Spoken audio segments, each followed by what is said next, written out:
तो बच्चों mental math class 10th का नेक्स्ट पार्ट कर लेते हैं और इस सीरीज में हम करें chapter number 11 surface area and volumes. मैं हूं हरी सर और आप सभी बच्चे देख रहे हैं आपका अपना यूट्यूब चैनल चलो कदम बढ़ाए। जो बच्चे हिंदी मीडियम में पढ़ते हैं उनके लिए अलग से चैनल है जिसका नाम है मैथ्स विद हरी सर, आप उसे भी देख सकते हैं। तो आइए करना शुरू करते हैं। क्वेश्चन नंबर 26 ये रहा आपके सामने। तो बच्चों जैसा कि मैंने हमेशा की तरह पहले से लिख के रखे हुए ताकि आपका थोड़ा सा टाइम मैं बचा सकूं, ये देखिए। तो क्वेश्चन 26 क्या कहता है, देखो लिखा है the lateral surface area of a cylinder is 1056 square centimetre. ठीक है, लेटरल सरफेस एरिया गिवन है and it's height is 10 centimetre. Find its radius find out करनी बहुत ही आसान है। देखो सरफेस एरिया गिवन है तो सरफेस एरिया का फॉर्मूला ही आपको रखना है। ठीक है, आइए कर लेते हैं। तो पहले मैं फॉर्मूला लिख देता हूं।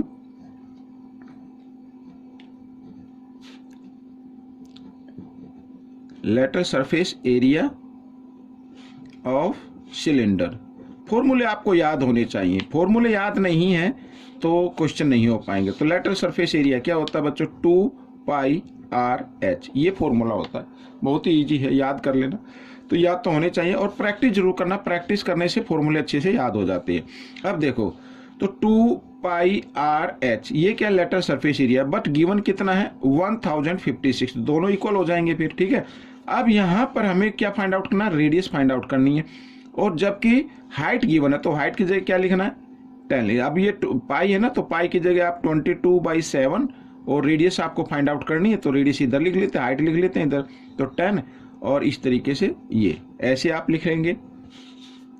अब आपको h फाइंड आउट करना है तो h फाइंड आउट करने के लिए जो भी इधर डिवाइड में है, डिवाइड में तो 7 ही है तो इधर आकर मल्टीप्लाई में हो जाएगा, और जो इधर सब मल्टीप्लाई में वो इधर आकर डिवाइड में आपको कर देना है इस तरीके से। ठीक है, यहाँ पर ये मैंने कर दिया। अब इसको आप डिवाइड कर दीजिए, 2 से करते हैं तो 2 5 जा 10, 2 2 जा 4 और 2 8 जा 16, ये हो गया। ठीक है, अब करते हैं 11 से कर लेते हैं। 11 2 जा 22 और यहाँ पर 11 4 जा आएगा 44 और 11 8 जा, ठीक है, ये आ जाएगा 88। तो 2 से फिर करते हैं तो ये हो गया 2 2 जा 4, 2 4 जा 8। ठीक है, ये आ गया बच्चों। अब और तो बचा नहीं, तो यहाँ पर बच गया 24 × 7/10, ये बच गया। ठीक है, तो अब हम 7 से 24 को क्या कर देना है, मल्टीप्लाई कर देना है। तो 7 4 जा होता है 28, कैरी 2। ठीक है, 7 2 जा 14 और 2 16। ठीक है, और यहाँ पर डिवाइड में 2 है तो इसमें क्योंकि 1 0 है तो पीछे से 1 डिजिट के बाद आपको डेसिमल लगा देना है।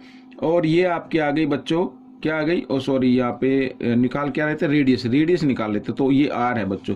तो आपकी रेडियस आ गई है 16.8 सेंटीमीटर। ठीक है, ये आपकी क्या आ गई, रेडियस आ गई। तो ये क्वेश्चन सॉल्व हो गया है। ठीक है, अब करेंगे क्वेश्चन नंबर 27। ये रहा आपके सामने, ये क्वेश्चन भी इजी है। देखो क्या कहता है, find the mass of A solid cone of silver metal having base diameter 14 centimetre and vertical height 30 centimetre given that density of silver is 10 ग्राम पर क्यूब सेंटीमीटर। ठीक है, तो हमें क्या करना, मास फाइंड आउट करना है।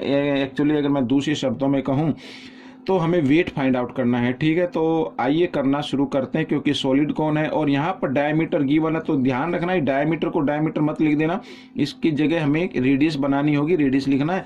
और यहाँ पर क्या गिवन है, हाइट तो दी हुई है। ठीक है, दोनों सेंटीमीटर है। आइए करना शुरू करते हैं। तो सबसे पहले वॉल्यूम निकालना पड़ेगा। वॉल्यूम ऑफ कौन मैं यहाँ पर लिख लेता हूँ, फॉर्मूला लिख लेता हूँ पहले, वॉल्यूम ऑफ कौन। ठीक है, ये वॉल्यूम ऑफ कौन यानी 1/3 और πr²h, ये फॉर्मूला होता है बच्चों। अब देखो यहाँ पर 1/3 पाई की जगह आपको 22/7 रखना है। और r क्या है बच्चों, r ये देखो डायमीटर 14 है तो डायमीटर का हाफ क्या होती है, रेडियस होती है।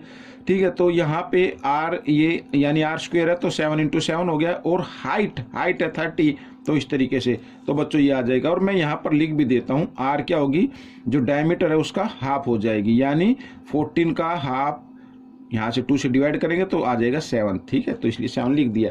अब देखो 7 से 7 कैंसिल कर दो, 3 से 3 10 जा, ठीक है, ये हो गया।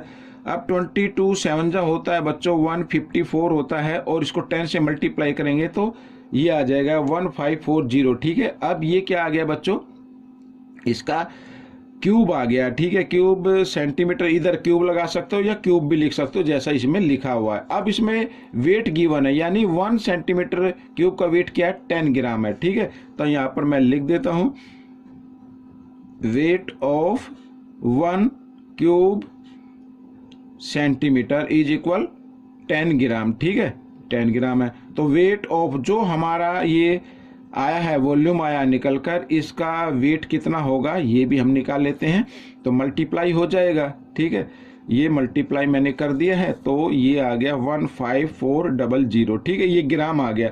अब आप चाहे तो उसको किलोग्राम में भी कन्वर्ट कर सकते हैं। ठीक है ना, अब इसको यहाँ पर मैं लिख देता हूँ, या तो ये आंसर आपका होगा, इतना कर दिया तो भी ठीक है, या फिर आप इसको किलोमीटर ग्राम में चेंज कर लीजिए। तो 15400 इसको कर दे 1000 से क्या कर देना है, डिवाइड कर देना, क्योंकि 1 किलोग्राम में 1000 ग्राम होते हैं। ठीक है, 20 से 20 कैंसिल हो गई, 10 बची, तो हम इसको लिख देंगे 15.4 kg। ठीक है, इस तरीके से, तो ये आपका आंसर निकल गया। अब हम करेंगे क्वेश्चन नंबर 28। ये रहा आपके सामने क्वेश्चन नंबर 28। क्या कहता है, देखो बहुत ही आसान है ये क्वेश्चन भी। Garvit was making a mathematical model in which he placed 4 cubes each of age 20 centimeter one above the other. Find the surface area of resulting cuboid। ठीक है, क्यूबॉइड का हमें क्या फाइंड आउट करना है, सरफेस एरिया फाइंड आउट करना है। अब क्या इसमें कहा क्या है कि इसमें इस तरीके से ये ऐसे छोटे छोटे क्यूब हैं। ठीक है, इस तरीके से, और इनको वो 1 के ऊपर 1 प्लेस कर देता है, इस तरीके से कर देता है। ठीक है, ऐसे यहाँ पर कर देता है। तो यानी अगर मैं इसको इस तरीके से करूँ, ये देखो ऐसे ऐसे, ये ठीक है, ये आप देख रहे हैं ना, इस तरीके से। अब इस तरीके से 1 के ऊपर 1 आ गया, ये साइड में लगा दो। तो भाई अब यहाँ पर एज क्या 20 सेंटीमीटर, ये 20 हो गई, ये 20, ये 20, ये 20, और ये 20 हो जाएगी, और ये भी जो ब्रेथ है ये भी 20 हो जाएगी। अब क्योंकि क्यूब की एज गिवन है, तो यहाँ पर लेंथ कितनी बन गई बच्चों, इनको सबको ऐड कर देना। ठीक है, मैं यहाँ पर लिख देता हूं पहले लेंथ ऑफ क्यूबॉइड।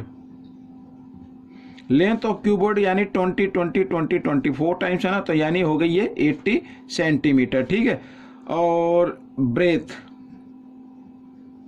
ये भी लिख लेते हैं 20 सेंटीमीटर है, और हाइट भी लिख लेते हैं, हाइट है बच्चों 20 सेंटीमीटर। ठीक है, अब सरफेस एरिया निकालना है। सरफेस एरिया का फॉर्मूला आपको मालूम ही होना चाहिए, मैं लिख देता हूं एक बार, सरफेस एरिया ऑफ क्यूबॉइड। ठीक है, तो फॉर्मूला होता है 2 ब्रैकेट LB प्लस BH और प्लस HA, ये ठीक है।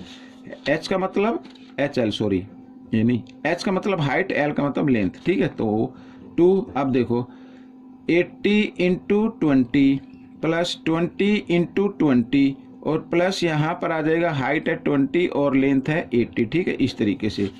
अब देखो कितना आसान हो गया। अब 8 2 जा 16, तो 1600 हो गया, और यहाँ पे 400 हो गया, मल्टीप्लाई करने पर यहाँ पे फिर 1600 हो गया। अब 1600 और 1600 32 में 4 ऐड करें 36 हो जाएगा, ये हो गया, और इसको कर देना 2 से मल्टीप्लाई, तो आ जाएगा 7200। ठीक है, तो ये आ गया बच्चों सेंटीमीटर स्क्वायर। ठीक है, एरिया को स्क्वायर में लिख देना है। तो ये आपका जो क्यूबॉइड बना था उसका एरिया हमने निकाल लिया। ठीक है, तो आइए करेंगे क्वेश्चन नंबर 29। ये भी इजी है। कहता है a cone and a hemisphere have equal base and equal volume. ठीक है, जो कोन है, यहाँ पर मैं कोन बना देता हूँ इस तरीके से, ये मैंने कोन बना दी है, ये और हेमिस्फीयर, ये हेमिस्फीयर है, ये इन दोनों की वॉल्यूम क्या है, इक्वल है। ठीक है, find the ratio of their height, height का रेशो फाइंड आउट करना है, ये या ये। ठीक है, ये यानी रेडियस ये भी रेडियस होगी, तो इनकी हाइट का वॉल्यूम हमें क्या करना है, फाइंड आउट करना है। अब इसमें क्या लिखा हुआ है, a cone and a hemisphere have equal base and equal value, यानी बेस इक्वल है, बेस का मतलब आर, रेडियस इनकी इक्वल है। ठीक है, तो आइए लिख लेते हैं। अब देखो सबसे पहले वॉल्यूम ऑफ कोन,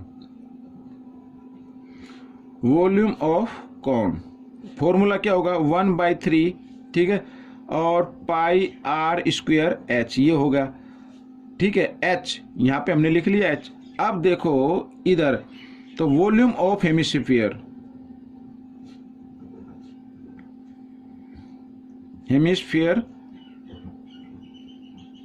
ये होगा बच्चों कितना 2/3 और पाई आर क्यूब, ठीक है, ये होगा। अब क्योंकि यहां पर लिखा हुआ है इनकी हाइट का वॉल्यूम फाइंड आउट करना है, यानी h1 या h1 मान लो और ये r, ठीक है, इसमें से एक r लेनी है, इनकी हाइट का वॉल्यूम हमें क्या फाइंड आउट कर देना, ये भाई ये इसकी हाइट मानी जाएगी, वैसे ये रेडियस होती है, ठीक है, तो ये हमें फाइंड आउट करना है। तो आइए करना शुरू करते हैं। तो इसको आप रेशो में लिख लीजिए 1/3 पाई आर स्क्वायर और h1, ठीक है, इस तरीके से, और यहाँ पर 2/3 और पाई आर यहाँ पर स्क्वायर और इंटू आर ये कर देते हैं, ठीक है। तो हमें ये फाइंड आउट करना है भाई आर की पावर 3 है, इसको हम इस तरीके से लिख सकते हैं आर स्क्वायर, आप मल्टीप्लाई करें तो आर की पावर 3 हो जाएगा। तो हमें ये फाइंड आउट करना है, ठीक है, ये रेशो इनका क्या आता है। तो अब सबसे पहले देखो पाई से पाई कैंसिल कर दो, आर स्क्वायर से आर स्क्वायर कैंसिल कर दो। अब यहाँ पर बचा बच्चों ये, ठीक है। अब इसको हम क्या ले जाते हैं भाई, मेन डिवाइड ये है आपकी, तो हम क्या करेंगे इसको इधर ले जाएंगे, तो ऊपर आ जाएगा ये मल्टीप्लाई की फॉर्म में इस तरीके से, यानी 3/2, ये इस तरीके से आएगा, 3 जाएगा ना ऊपर, तो 3/2 आ जाएगा। और यहाँ पर मैं लिख देता हूँ बच्चों h1 और ये r1, ठीक है। ये r1 जो है ये हेमिस्फीयर की हाइट मान लीजिए, और ये तो है जो अपना कोण है उसकी हाइट, ठीक है। 3 से 3 कैंसिल हो गया, यानी कि 1/2 ये आ गया बच्चों, ठीक है, h1 और r1, यानी कि 1:2, ये आपका आंसर बन गया है, ठीक है। आइए करेंगे क्वेश्चन नंबर 30, लास्ट क्वेश्चन है। और क्वेश्चन नंबर 30 क्या कहता है ये देख लो, आपके सामने है, इसको भी कर लेते हैं। Find the weight of hollow sphere, ठीक है, of metal having internal and external diameter. देखिए डायमीटर गिवन है, तो ये पहले इंटरनल लिखा हो तो इंटरनल हो गया, ये एक्सटर्नल हो गया, और respectively if 1 cube centimetre of metal weight 21 gram, ठीक है। तो वेट फाइंड आउट करना है, तो मीन्स इसके अंदर कितना आयरन अगर मेटल लगा हुआ वो हमें फाइंड आउट करना है। तो कैसे करना है बच्चों, यहाँ पर सबसे पहले जो डायमीटर इनका आपको क्या बना लेना है, रेडियस बना लेना है। तो सबसे पहले हम यहाँ पर लिख देते हैं रेडियस ऑफ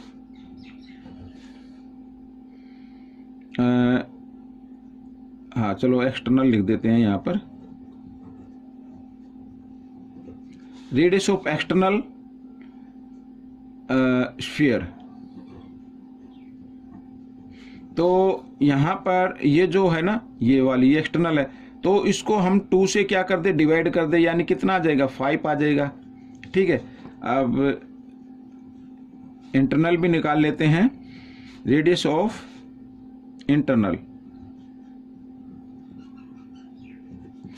स्फीयर, तो 8 को 2 से किया तो आ गया 4, ठीक है। अब हमें क्या करना है, उसमें वॉल्यूम फाइंड आउट करनी है, वॉल्यूम ऑफ स्फीयर। तो क्या होगा बच्चों, जो एक्सटर्नल है ना उसके वॉल्यूम में से इंटरनल वॉल्यूम आपको माइनस कर देनी है, तो आपको मालूम हो जाएगा कि इसमें कितना मेटल लगा हुआ है। देखो बच्चों मैं आपको बताता हूँ, होलो स्फीयर है ये, इस तरीके से स्फीयर है, तो अब स्फीयर का क्या बताए, ये इस तरीके से और ये ऐसे, ठीक है। ये जो मोटाई है ना ये हमें फाइंड आउट करनी है, ये मीन्स इसमें कितना मेटल लगा हुआ है। तो देखो, तो 4/3, ठीक है, और पाई आर क्यूब, इसमें से माइनस करना है 4/3 पाई आर क्यूब, यानी ये r ये 1 और ये 2, ठीक है। ये अब इनमें से बच्चों कॉमन नंबर आप बाहर निकाल लीजिए, 4/3 पाई, अब यहाँ पे बचा r1 की पावर 3 और माइनस r2 की पावर 3, ये अब इस पे आप रख सकते हैं। रेडियस कितनी है, रेडियस है 5, तो 5 की पावर 3, या मैं सीधा 5 × 5 × 5 लिख सकता हूँ, और इन माइनस, और यहाँ पर है ये रेडियस जो है सेकंड है ये, ठीक है, ये इस तरीके से, तो वो कितनी है 4 है, तो इसको लिखेंगे 4 × 4 × 4, ठीक है, क्योंकि पावर 3 है तो 3 टाइम्स हमने इसको लिख दिया है। अब देखो 4/3 पाई। अब देखो बच्चों यहाँ पर आ गया कितना 125 माइनस 64। अब माइनस कर दीजिए कितना आता है, ठीक है। और मैं साथ में क्या करता हूँ, तो ये जो पाई की है ना, पाई की तो वैल्यू रख लेते हैं इसके अंदर, तो 22/7 रख लेते हैं और माइनस कर लेते हैं कितना आता है 125 में से हम 64 माइनस कर देते, तो 5 में से 4 माइनस करेंगे 1 आ जाएगा और यहाँ पर आ गया 6, ठीक है। 12 में से 6 माइनस करेंगे 6 आ गया।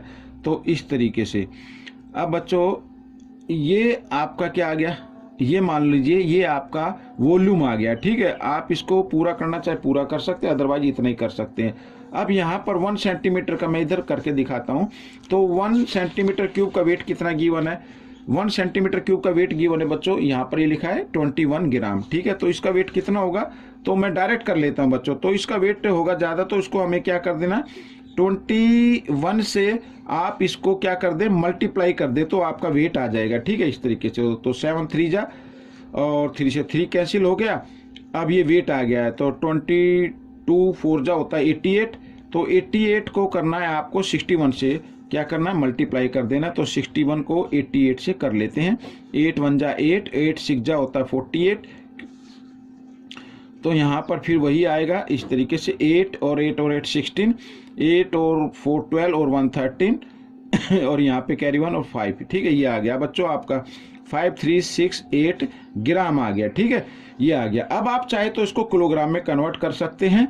इसको क्या करना है, इसको 1000 से डिवाइड कर देना है इस तरीके से, ठीक है। यहाँ पर और 1000 से डिवाइड करते तो 5 पॉइंट, क्योंकि 30 है तो पीछे से 3 डिजिट के बाद डेसिमल लगाना है 1 2 3 यहाँ पर, तो 368 इसको लिख देना केजी, ठीक है। तो ये आपका आंसर आ गया बच्चों। तो ये क्वेश्चन आपका सोल्व हो गया है।